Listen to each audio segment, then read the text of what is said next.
promise to stay persistent. For soybean farmers and ag policy advocates, that persistence paid off this summer in the form of a more efficient supply chain.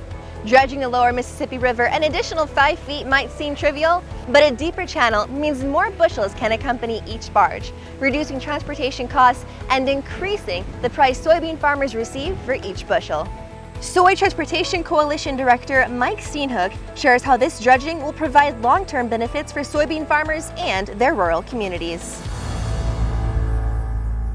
We were very pleased. On July 31st, the Governor of Louisiana and the Army Corps of Engineers held a signing ceremony in which they officially kicked off the deepening of the lower Mississippi River. And this is a project that we and others have been really advocating for a number of years.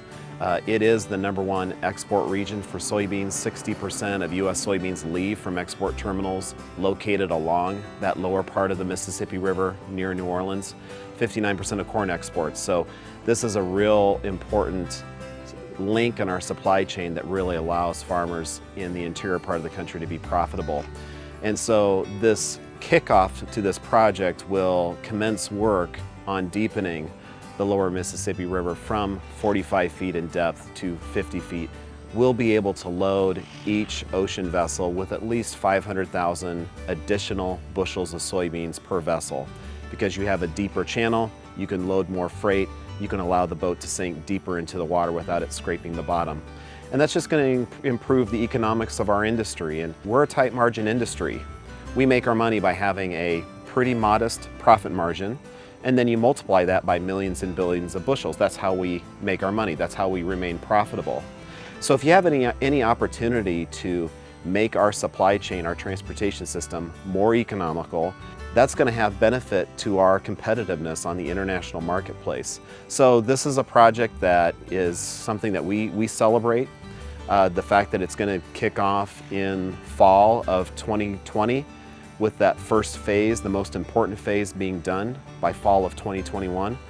This is something that's going to provide benefit, and it was great that soybean farmers were a major contributor for this coming to pass.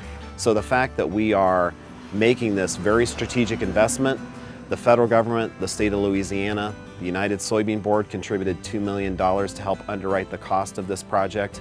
So we're making a big investment in our #1 launching point for soybean exports, the lower Mississippi River.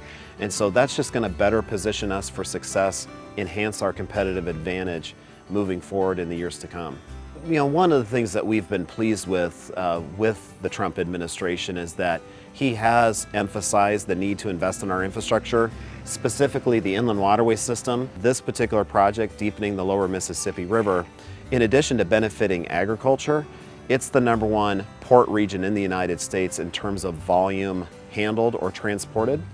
So there's a lot of other commodities and products that rely on that, key link in our global supply chain. There's no reason why an Iowa soybean farmer should be an international entrepreneur, given how far they are from our coastal areas.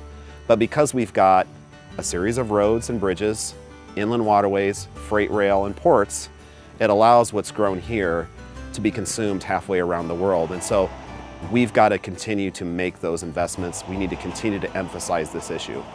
While farmers are numerically a diminishing constituency in the United States, they're still a constituency with a lot of potency and a lot of credibility. When farmers get involved in an issue, that issue increases in importance. It becomes more of a priority with the individual states, the Iowa Soybean Association and the 12 other states that are a part of the Soy Transportation Coalition, the American Soybean Association, the United Soybean Board. Really emphasizing the collaborative approach, I think, has been part of the secret to our success. One of the things that I truly believe is that we projects are always more successful than me projects. And we've really promoted that approach, that collaborative approach. We think it's yielding results.